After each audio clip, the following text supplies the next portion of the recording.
Երկրաշարժ է։ Հենց հիմա երկրաշարժ է, վայ, երկրաշարժ է, այո սիրելի հեռուստադիտողներ, շատ ուժեղ ցնցվում ենք հիմա։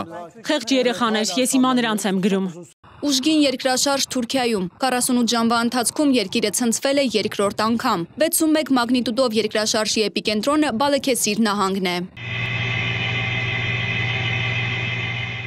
Ըստ թուրքական պաշտոնական տվյալի 22 մարդ է վիրավորվել, հիմնականում խուճապի պատճառով պատշգամբից դուրս նետվելու հետևանքով։ Զոհերի մասին դեռ տեղեկություններ չկան։ Նահանգի մի քանի քաղաքում բարձրահարկ շենքեր են փլուզվել, դպրոցները փակվել են, շատ բնակավայրերում խափանվել է հոսանքի և ջրի մատակարարումը։ Ցնցումների ընթացքում խափանվել է մոտ 16 միլիոն բնակչություն ունեցող Ստամբուլի 2 օդանավակայանի աշխատանքը։ Օդաչուներին հրահանգել են մնալ օդում։ Ցնցումները զգացվել են Իզմիրում, Ստամբուլում, Բուրսայում և հարակից շրջաններում։ Շատերը լքել են իրենց տները վախենալով հետցնցումներից և հետագա ավերածություններից։ Արդեն գրանցվել է 2 տասնյակից ավելի հետցնցում։ Դեպքի վայրում աշխատում են արտակարգ ծառայությունները։